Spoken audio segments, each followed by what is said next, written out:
once you really tap into your own feelings and your own inner guidance and wisdom, that's where your transformation is going to come from. I think as women, we have apologized just for existing our whole lives. And so even when I do lives, everyone knows no one's allowed to say sorry. Our inner dialogue becomes our outer reality, and the language that just becomes our norm starts manifesting in the world around us. You want to undo old limiting beliefs, you want to undo old programming so you can start anew and start living according to your new values or your new beliefs, who you want to be. The conscious mind is less in control than the subconscious mind.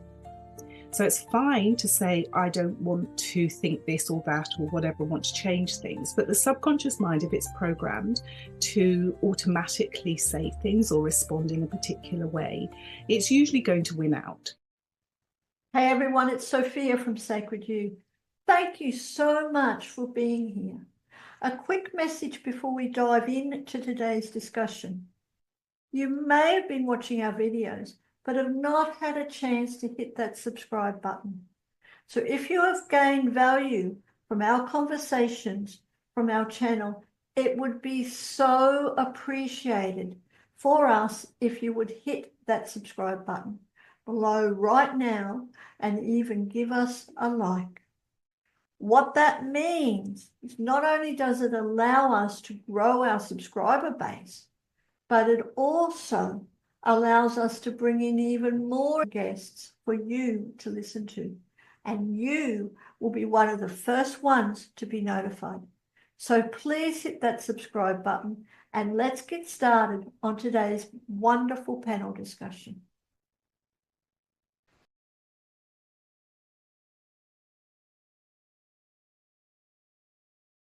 Good evening, everyone, and thank you for coming and being here for today's panel, Words That Shape Our Destiny.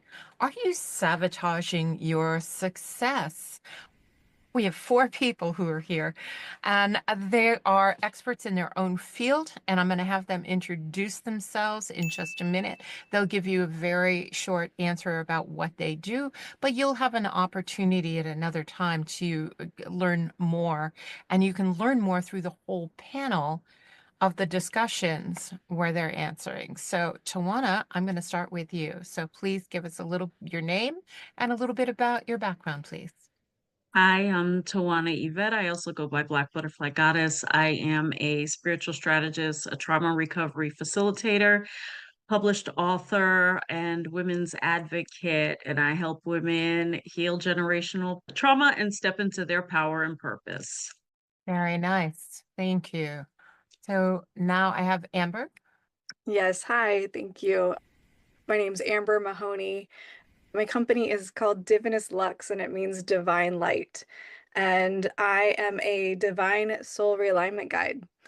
I have my master's in clinical psychology. I am a certified family constellations therapist, as well as an integrated somatic trauma therapist. And I help guide women back to their divine embodied nature. Very nice. Natasja, you're up next, please. Thank you. Yeah, I'm Natasja, and I'm a Reiki master. So I teach Reiki and I give Reiki treatments and do energy healing. I'm also a holistic wellness coach because some life coaching things come in there, but mostly it's Reiki. And my mission is to spread hope and healing through transforming someone, whatever they need on the physical, mental, emotional, or spiritual level. All right. And Charlotte. I'm Charlotte Mitchell, and my company is Consummate Health. I am a Western herbalist, also a TCM or traditional Chinese medicine practitioner, but I also do biofield consulting personally and also for businesses, so checking their energy and checking how they can move forward and progress and also become more productive in general. And I'm also an author, and I worked a lot before 2020 in Asia, doing workshops, seminars, and stage work. Terrific.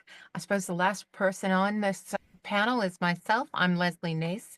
I'm from the US and I specialize in helping women in particular. I am what is mostly called a transformation facilitator. I have a background in shamanic healing work. I also have a background in soul-led body wisdom. And that was one of the reasons that I teamed up with Sacred You to do the panel today, because words very much shape our destiny. The things that we say to others, the things that we say to ourselves. And I have this beautiful panel of ladies from the inside out with fantastic knowledge. And let's get started on a few questions and see where some of this takes us today. So thank you all for being here. All right, I'm going to start with TYWANAH. I started with you. Can you share an example of a word or phrase that people commonly use without realizing it limits their potential? And how can you reframe or replace the word change their mindset and perhaps the outcome? So I won't even say it, but people say that they are broke a lot. And I have found a lot of that in anytime I do lives and people are saying I'm broke, they're broke. And I'm just like, no, we don't say that. Because the universe says, yes, you are. And I'm going to give you another bill. I'm going to give you another reason to be in that state, that financial state. I've taught people how to say, my abundance has not reached my 3D reality just yet. And that would be a more accurate statement for people to make, because you never know what can come in. So it just hasn't reached your 3D. You're not energetically matching to it yet. What a great answer. I wish I had that wisdom earlier today when someone responded to my Women's Wisdom Fire. It's an in-person series, and right away, without reading everything, it's like, I'm trying to get out of debt. I can't afford that. And I would have loved your answer to have, and I will actually text that to them so that they will hopefully think differently. So thank you Yes. for that. I appreciate that. My pleasure. Thank you. You're welcome. Amber, can you share an example of a word or phrase that people commonly use without realizing its limits their potential?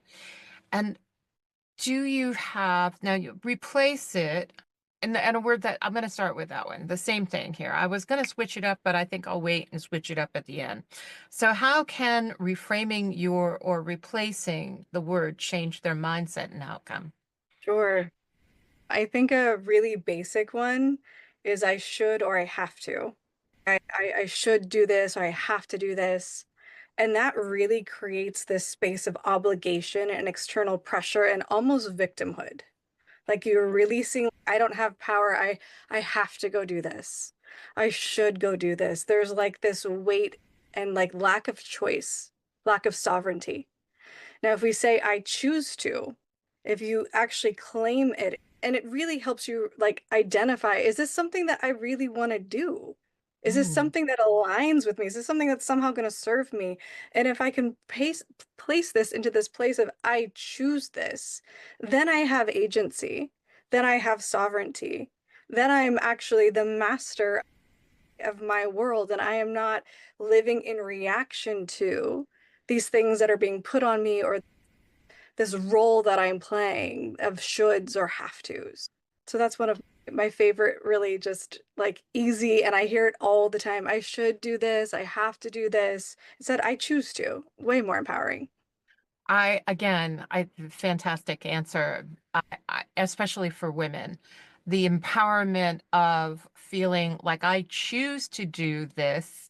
I stand in my own shoes, my own empowerment versus I should do something that feels a little more restrictive. So thank you, Amber, for that answer.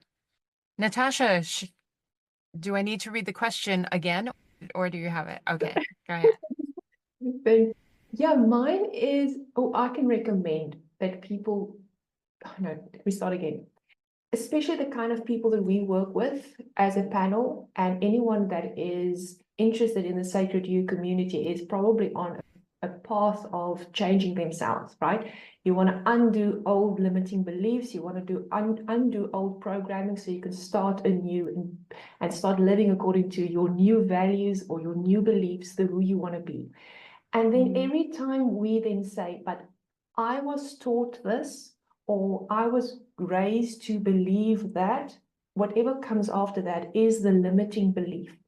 So if you are telling your story, I would say, just don't mention it. Don't remind yourself of what you are trying to get away from with the words, I was taught this, or in our house, we believe that, because this is also very disempowering, and you are immediately taking yourself back to the old you, maybe the 8-year-old girl who was taught that I'm not allowed to ask questions, or the family discussions around the table that said people like us, we're always employed, we never will have our own businesses because it's safer to be employed by someone else.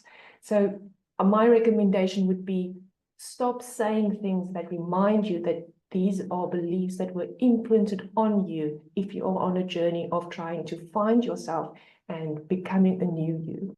That again is fabulous. How many of us through the years have had beliefs and ideas really imprinted on us because of our families or our culture, even just where we live in this world. And the world is changing. So, yeah, tell a different story.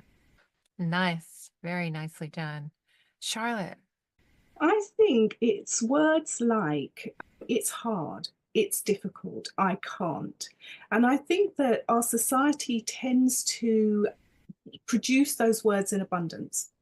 So, you're watching things or whatever, there's always some suffering, or it's difficult to do this or that or the other. So I think to change that round, because we know that when you have a positive mindset, you're much more likely to take the challenges that come your way and see them as positive, see them as a learning experience. So you can then move forward, pick yourself up and go, okay, I'll do this differently next time. So I think if you can it's more, I am learning, this is a fantastic learning experience, can really help you. And the other thing is to speak in the right tense, because we know how the universe mirrors back to us. So the main thing is speak in the present tense, not in the future tense. Not I will be happy.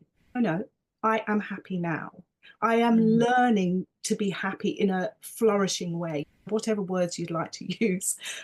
But I think, yes, those things are very important. I could see many of us nodding our head as you're talking, especially that present tense. Anytime you put something, I will do this, it's out in the future somewhere. How does the universe respond to that? Very nicely done, Charlotte. We're going to start with Amber on our next question here. From your experience, how does language shape our self-identity and relationships with others, particularly in the context of personal and professional success? I love that. When we think of like our inner dialogue, right? Our inner dialogue becomes our outer reality.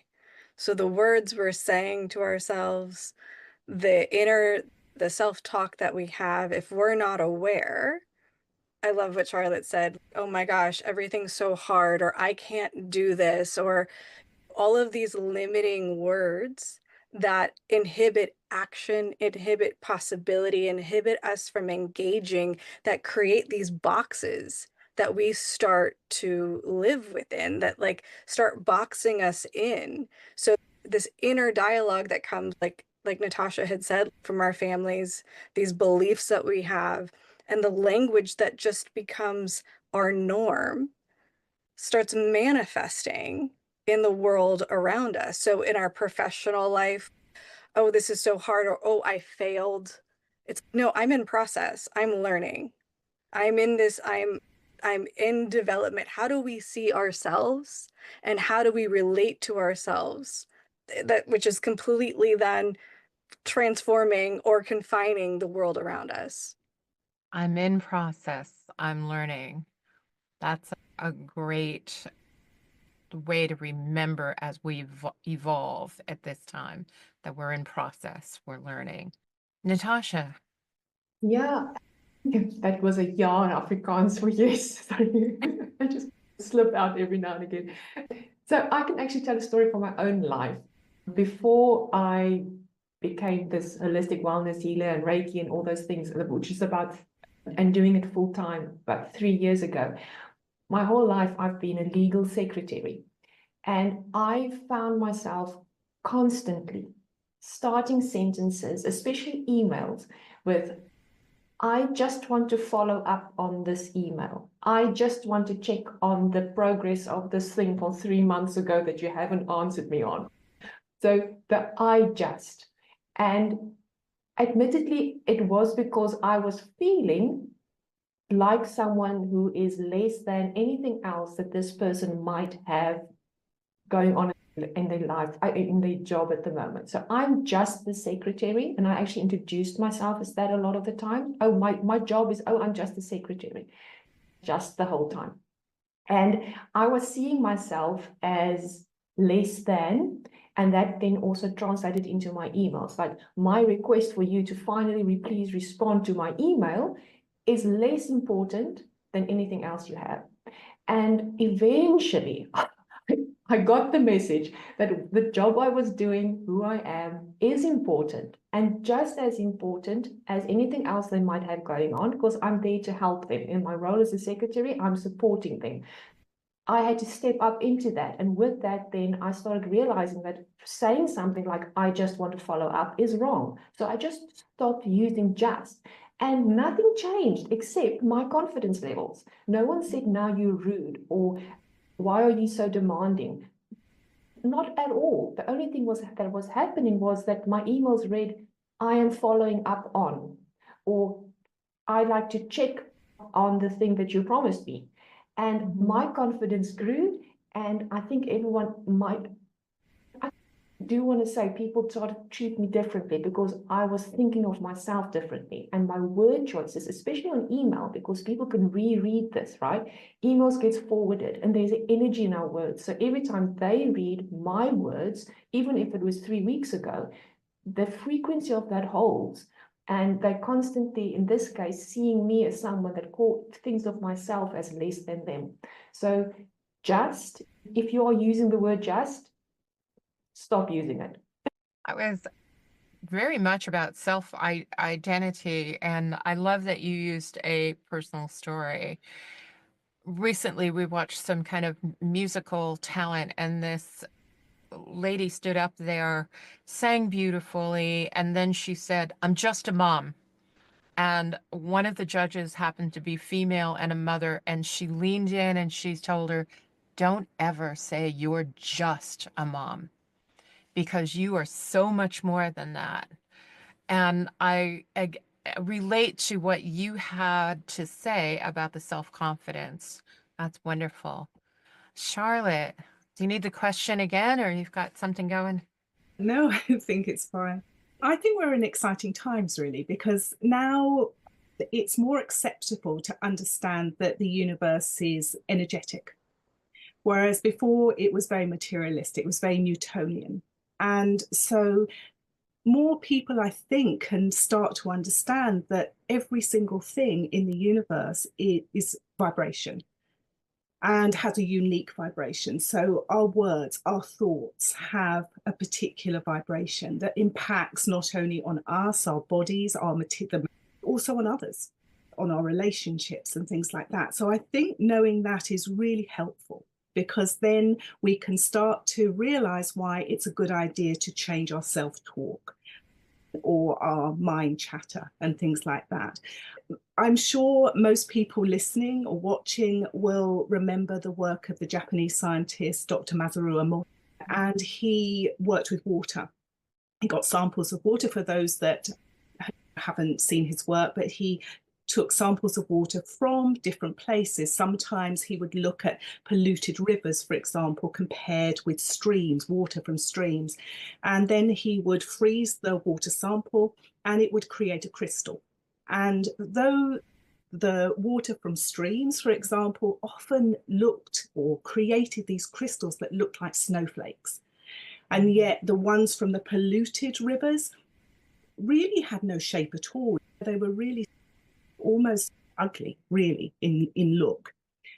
But what's interesting and relevant to this subject is that he looked at words. So what he did was he not only played, for example, music to the water. Sounds strange, I know, but what a great idea. But also he would speak to the water as well. This was different samples of water. And there was one example that he gave where he compared let's do it, which was more of a collaborative energy, with do it. And the difference in the water crystals were amazing. So the let's do it in the collaborative sense produced this most beautiful crystal. And conversely, when he went do it to the water, it created, well, a crystal that really didn't look like a beautiful crystal at all. Considering our bodies are so full of water, we're mostly water, it just shows how important our words are and our thoughts are to the success of both our confidence, but also our relationships with others. Absolutely. Absolutely. We're recording this during a full moon period, and attended a short meditation, and the person who was leading it took the water at the end. Make sure you're sipping your water, for you are blessing your body and nutrients within your body. You're blessing the whole water around the earth in this moon cycle. And you just brought it down as to why it's so important through the work that Dr. Emoto did. So thank you for bringing that up. TYWANAH, you are up now, please. Do you mind repeating the question, please? Absolutely. I was so enthralled with what these beautiful ladies were saying. I know what you mean. From experience, how does the language shape our self-identity and relationships with others, particularly in the context of personal and professional success? Oh my God, language is everything when we create relationships. How we speak to people, what we say to people, what we say to colleagues, what we say at home. It truly does matter. To piggyback on Charlotte, yes, everything is an energy and a vibration, and I actually speak to my water every day because I heard about that study. But when we are speaking lovingly and kindly to ourselves, to others, that produces a ripple effect, and you get loving and kindness back.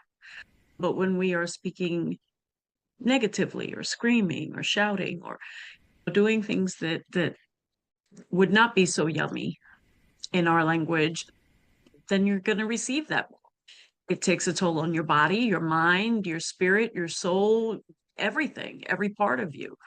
So those words that we choose to use, for an example, I was in a near fatal car wreck 20 years ago. During my healing journey, the last 3 years, I remembered I caused that car wreck. I manifested it. I shouted at my husband, if I got in a car wreck and passed away, you wouldn't care. Guess what? 2 weeks later, I got in a car wreck, almost passed away, and he didn't care. We have to be careful with the energy in which we're speaking, because that drives those frequencies and things. It creates inertia where it drives those words, and you can put yourself in a really good space. So making it a choice to lead with love, compassion, and empathy in all cases, maintaining boundaries though, is very important, because in that moment, had I just walked away, we wouldn't have had that car wreck. but I chose and I said it with force, and that force just hit the universe like, yes. And that's what happened. That's a very powerful story that you just told us all, and I truly thank you for that. I believe very much in stories, and in to me, it's how you relate to anybody who's listening, anybody who you're working with, so that somebody will lean in, that they'll go, oh my gosh, they understand me, they hear me. So in this next question, you can put it in a story form or you can tell it like you will, but I'm going to leave it up to you as to the strategies or techniques do you recommend for becoming more mindful of the words we use daily and their impact on our thoughts and actions. Now, you've answered a lot of this in your answers already. But if you can think of something that you'd really like to bring to life for people, that's what I'm asking. Bring something really to life to someone. Natasja, you're up first this time. Yeah, I think to incorporate everything that we've learned up to this point about the power of our words, for me, that then means that if you find yourself saying an unhelpful word, an unhelpful phrase, it's up to us to pause and to say it again. Because it's in these day-to-day conversations where we are going to do the most of our talking. Okay, now a lot of us probably speak to ourselves as well in the car. You talk to yourself, and that's absolutely fine to then rephrase. But almost the challenge comes when you're speaking to others to have the guts to say, oh, sorry, let me rephrase that, and then you choose a different word. So for me, this happens actually quite a lot.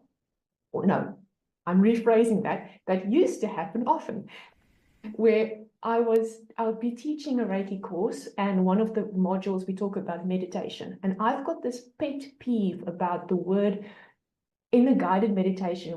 We would hear, or if you listen to a recording or someone does a guided meditation, a lot of the time they say, focus on your breath. And my pet peeve is, it's not focus. It's bring your awareness to it. It's feel the breath. The word focus is so cerebral, and it links, for me at least, and I think for other people as well, to concentrate on your breath. Now, the whole purpose of this exercise or meditation is to switch off the thinking mind so that you can have an awareness of something else. And every time someone says focus on, you are thinking. So when I then talk about meditation and I tell the students this little story, and then when I start guiding them through, sometimes the word focus comes up. But I've seen the power of me then in front of everyone saying, no, sorry, rephrase that. Let's bring our awareness to our breathing. And if you demonstrate this to others, that the fact that you are aware of your words and you're aware enough when you make the mistake, it's very powerful for them to see in action how someone is retracing their steps. And it has a bigger impact for yourself as well, because you now have an audience for how you are aware of your choice of words. And you have stories like this, where I used to be the person who says this, I've changed it, and on the fly, in the moment, in front of someone else, I've got the guts to say, no, I value my words enough. And we also then realize that we're not the only one saying it, someone else is listening to those words. And if we can change it for them, we're doing them a service and ourselves. I am going to incorporate that awareness versus focus into my guided meditations and practice. And it's interesting how, for me, I do talk about clarity, awareness, and perception. So you just switched it, the perception of that on. And that's what I think that you're bringing it to the table for many women to say, ah, that's how this can work in my daily life. So thank you for that. Charlotte. I think probably the fundamental thing is to remember that the conscious mind is less in control than the subconscious mind.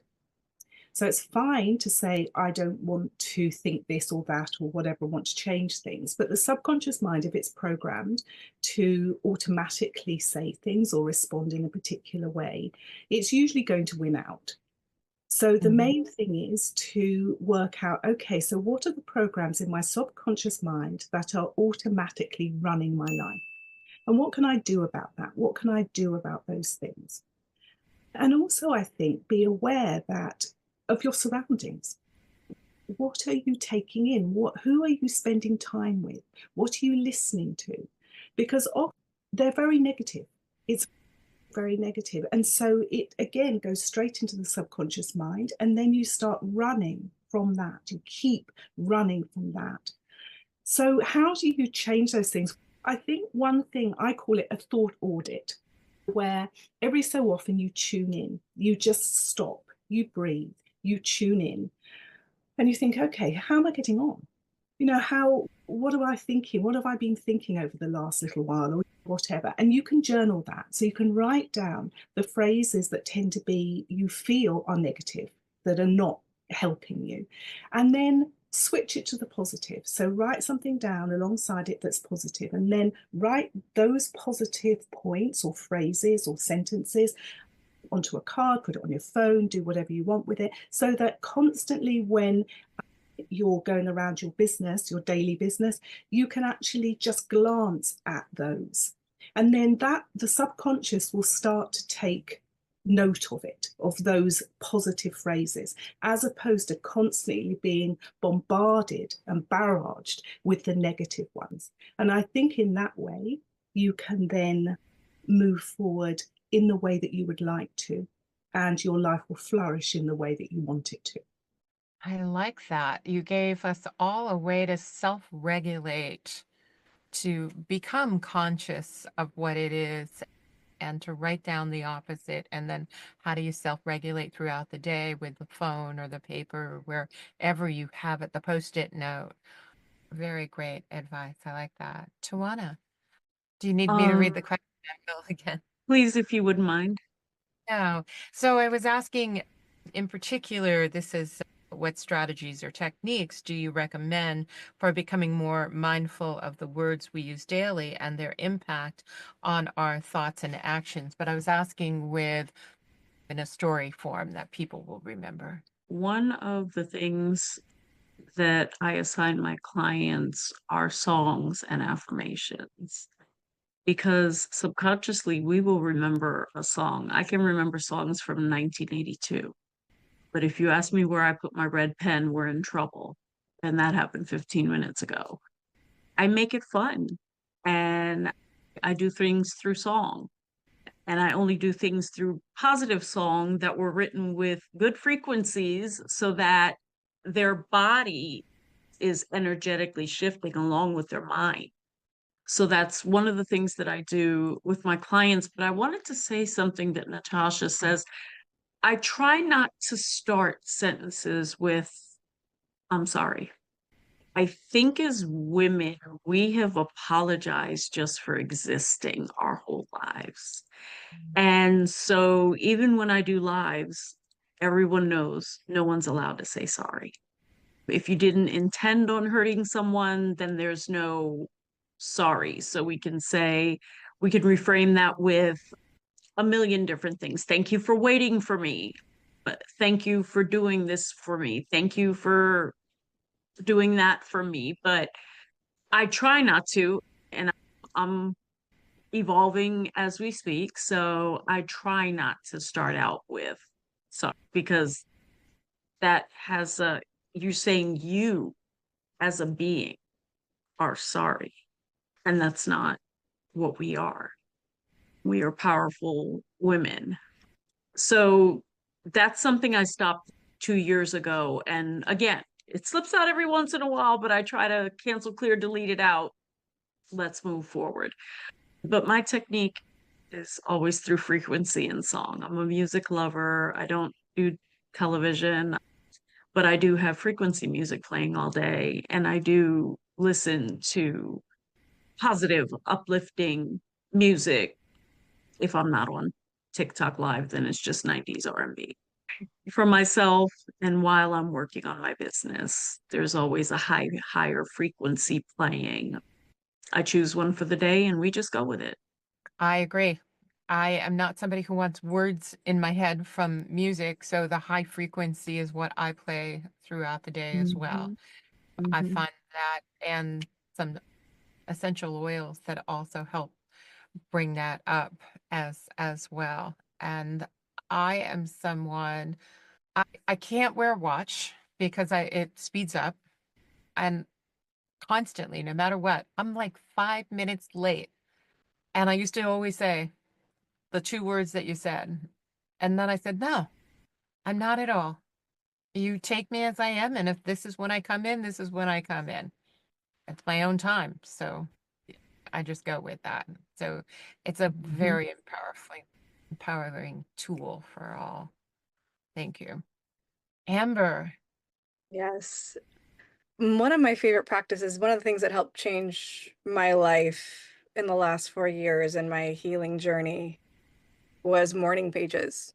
So stream of consciousness writing, first thing in the morning, getting up and just brain dumping 3 pages, unlined paper, printer paper, so you can just be in whatever form, how big, how small, how chaotic, whatever needs to be there. But it helped me bear witness to my thoughts. It helped me bear witness to how I was perceiving the world and my life and how I was speaking to myself and the words that I was using. And so with clients, often one of the practices that we share is to do morning pages so that they can start to just even, it's bringing the subconscious conscious, like Charlotte had mentioned, and starting to be able to really develop a relationship with what is in our programming, what we're holding and not aware of that is running the show. So morning pages is step one. Step two is kind of some mirror work and like really some truth seeking and finding where this lands in the body. So once you start to track what are some of the phrases that you're using or the language that how you perceive the world and yourself, come into the mirror and say what you've written, but then say the opposite and see how that lands. See how you're like, watch your posture. I can't, or I can. The shoulders go back, like really figuring out how language lands in the body, how words like feel in our body.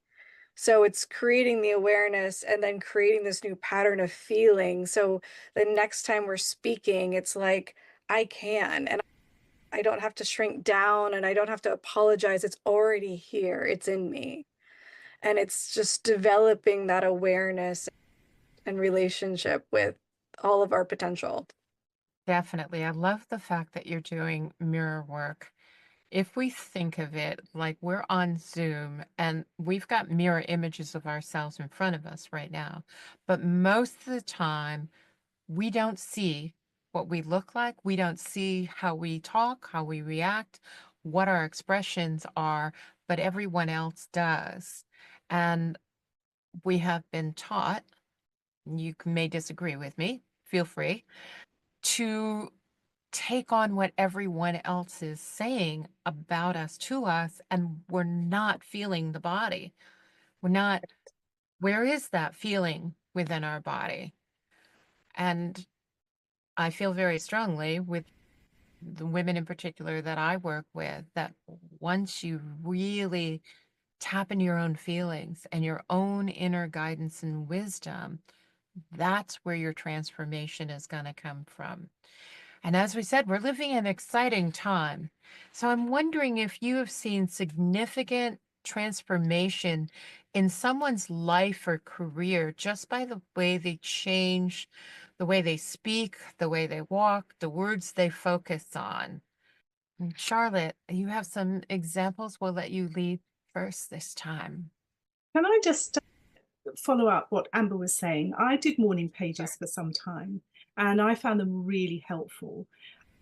But also first of all, writing with the dominant hand, but then switching over to the non-dominant hand was really helpful for bringing in the different, well, information from the subconscious, really. So I just wanted to put that out. I found both really helpful.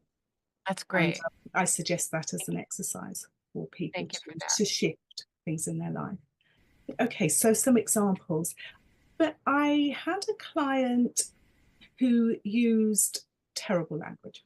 Terrible. It's like, I'm unlucky. Oh, nothing ever goes well for me. Everybody else is fine. How is it that I don't have a partner? I hate my job. And it went on and on. Anyway, I had been recommended to see him, and you could see that he was very resistant to seeing me. That was perfectly obvious, but certainly the first time.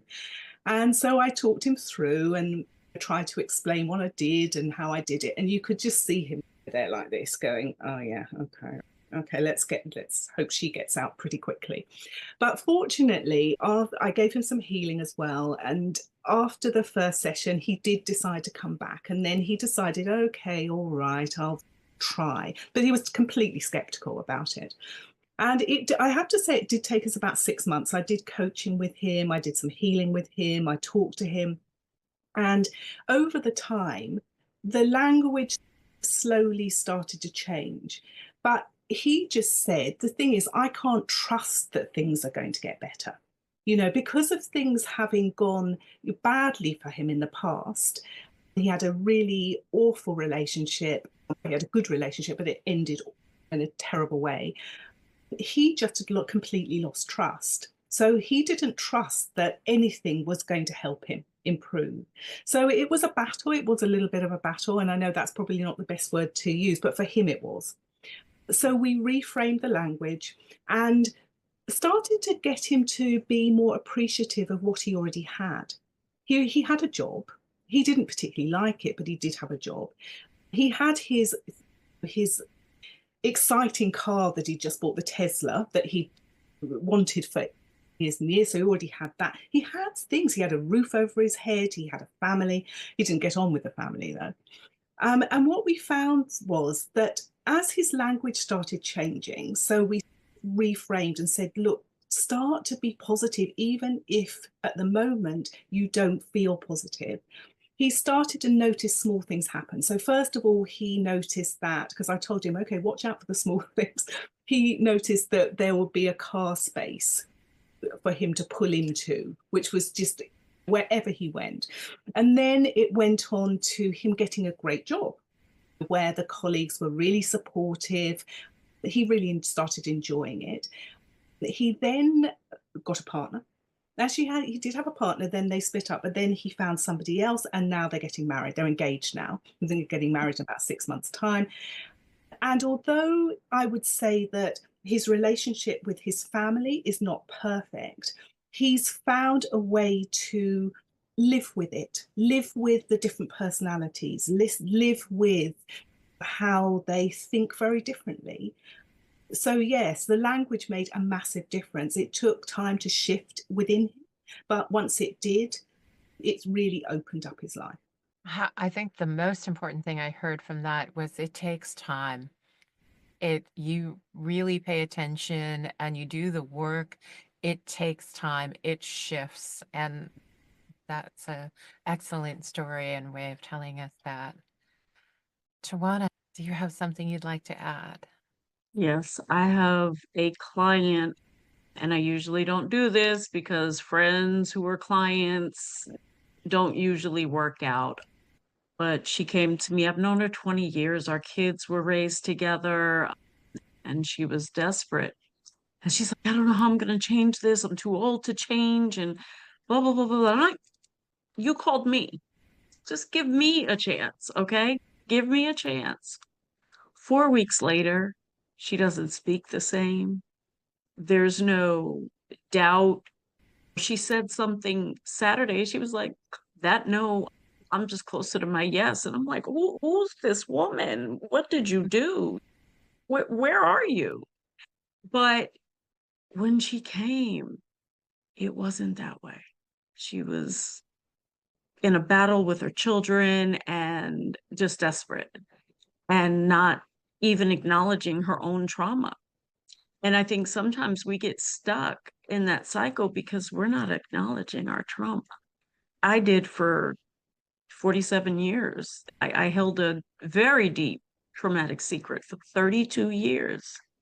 And I did speak like Charlotte's client. Nothing ever works out. I said all those things. But it is important to reframe. And the tools that we use to do them, in my opinion, my personal opinion, should be energetic. Talk therapy doesn't really do it because you keep reliving the trauma over and over again. When you're working with an energy worker or a healer, we are coming to you with information from the ethers. We are coming to you with years and years of personal experience. And in addition to that, what worked for us. That's one of the things that I suggest my clients either pause talk therapy or give me the shot. But I won't work with a client who's in talk therapy because they just recycle their experiences over and over again. So I definitely suggest getting someone in one of our spaces, one of the healing spaces. There are so many that work, and all of us are different types of energy workers, but we all work with energy just the same, and words are energy. Absolutely. I recommend to people, if it's not myself, then someone else is an energy worker that's out there for you. Yep. Just take that first step. That's when the Mhm. change starts. Amber, would love to hear what you have to say. Sure, thank you. Definitely piggybacking on both you ladies, what you shared around. I had a client recently that lots of talk therapy, found the therapist that kept her feeling, and she struggled with her relationship, with her marriage, with her work. Everything was a battle, always a battle. Everyone else's lives were easy. Her life was so hard. Her life is so terrible. And I just, I don't work with victims. There's no space for that. We are all have an opportunity in front of us. I believe that our souls come in here and we put all of these obstacles in our path so that we have an opportunity to grow. So instead of seeing all these, instead of just being the empathetic therapist of, oh, that must be so hard. Sure, that's hard. And what can we do with this? You've called this in. What would we like to do with this? And so and so the languaging that she used was like, this is just how it is. And, or he should be a good person because he's this, and all of these stories attached to these words and all this meaning that had been attributed in this, like this hill that she was going to die on. And it's like for her to be right in this world. And it's like, none of this matters. Because what is your truth? What is actually trying to come forward right now is really a scared little girl that doesn't really have a solution and wants to keep all the attention on the outside world. And so all the languaging was just like keeping everything else at bay except for bringing the attention to right to where it needed to be. So we started to address all of this through language, through bringing her attention to what is. It doesn't matter what the story is. It doesn't matter all the limiting beliefs you have. What is happening right now? And what do you want right now? How can we affect change right now for you? It doesn't, he's a practicing Catholic. Yeah, so what does that mean? It's supposed to make him a good dad, a good husband, a good whatever? Doesn't mean anything. How is he showing up in the world? How are you experiencing him? How are you experiencing yourself? And is this how you'd like to be? And what can you do? Really, so when we started heading that way, all of a sudden she'd be like, oh, when we got rid of the story, all the charge would leave her. And all of a sudden, there was not this defensiveness and there was not this need to try to like get to the bottom of why the marriage is just, it just isn't working. and that's okay. And there's pain there. And there's the real issue that needs to be addressed is this little girl that just was never really seen or heard or loved. And so creating this space, this opportunity for her to really be seen and start using words that could support her moving forward instead of being in this victim mentality, this victim mode, and stuck in this situation where the rest of the world was, everything else was wonderful for everyone else except for her. And like Charlotte was saying, it's like everything was actually really great. There's so many wonderful things. And so having her start to take her power back, see where she actually did have a say, did have control, did have beauty and abundance all around her. All of a sudden, there was like an ease and a flow. Now, granted, is the marriage dissolving? Yeah, but I think it was meant to. And to be able to meet that with love and compassion for her situation, all of these things. So really helping her become aware of the words she was using, how the words were shaping her perception, and then how all of that could be turned around really ended up allowing a lot of freedom and a lot of choice that wasn't there before. It's wonderful. Sometimes we hold on with too tight fist instead of opening up. Yeah. And I often will ask myself, what are you making this mean? We all get caught in those loops and those dramas and wait, what am I making this mean? Is this where I choose to go? Great story. Natasja, our early morning riser in the middle of the night here. And I'm still awake. Yes. So I have a story also about a lady who went through a divorce, but it was the power of words in my story is a little bit different. So let me just backtrack to say, whenever I see Reiki clients, at the end of a session, I always get them to pull 2 cards from a card deck. So one card deck is affirmations, and the other one is called reasons why you matter. And these cards are always freakishly correct. It's really weird how these cards tend to sum up the session for them. And because they choose it or they pick it themselves and they take it home with them, it tends to then remind them of the sessions. And these words, like I say, are just always perfectly attuned to where they are resonating by the end of the Reiki session, right? So this is the going forward energy as opposed to what I was stuck with, because like the Reiki always clears and re-energizes and balances everything. So this client of mine came to me, this was September 2023, and she was seeing me because she was in the logistical phase of going through a divorce. So her husband didn't know she was going to divorce him. He was emotionally abusive towards her, making her feel small and just suppressing her spirit completely. And she was very unhappy, but she couldn't tell him that she was going to divorce him because he would then just crank up the emotional abuse, right? So we know the kind of situation she was probably in. And she needed Reiki to just help her get through this very difficult phase. So we did the Reiki session, she pulled the 2 cards, and she left, and I still had contact with her every now and again for distance treatment. But out of the blue in November last year, so this is now a little bit more than a year after I saw for that in-person session, she sent me a message, and it's on WhatsApp. So I'm gonna, it was in Afrikaans, so I'm just gonna read it to you, translate it into English.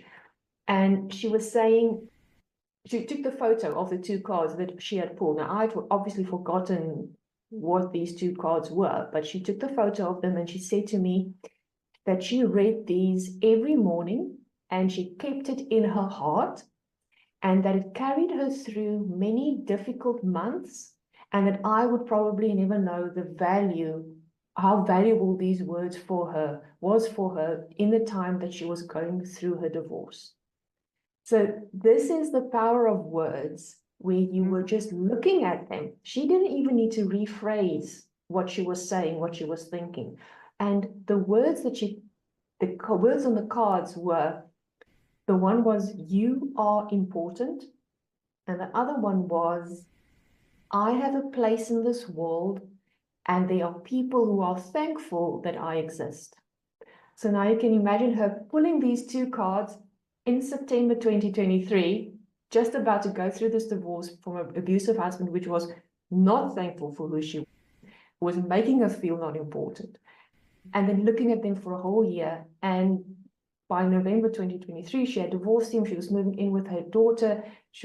Everything was behind her. She was a different woman. She's now going to study to be a carer and a death doula. And she's back to unpacking her crystals, and her whole life has changed. And I don't want to say it's just because of these words, but at least it must have helped her, like she said, carried her through the most difficult months. And it's just written words, but she read it every single day. And that changed everything, and it supported her. That's fabulous. And I feel like you just jumped into my head for the last question. Lightning speed. Here we go. I'm going to start with Amber because I know that she's got to hop off quickly. One word, one phrase. What is it you would like to leave the audience with now? Amber. Courage and curiosity. Thank you. Yeah. Tawanda. Pain is purpose. Nice. Charlotte. Joy and fulfillment. And Natasja. I am enough. Nice.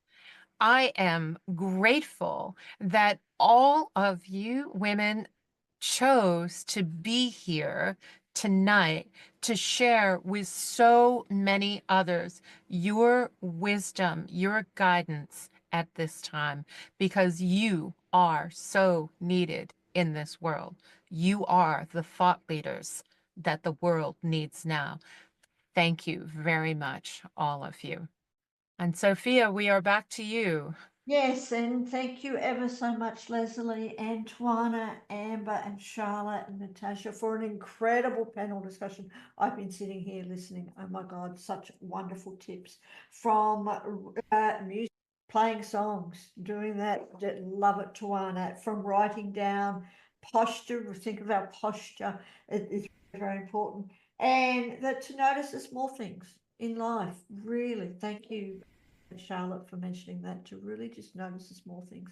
For everyone who is watching, please click on the links below to reach out to these amazing women who have just given up an hour of their time to share their passion, their wisdom, all about how the words that we speak really do matter. So thank you again.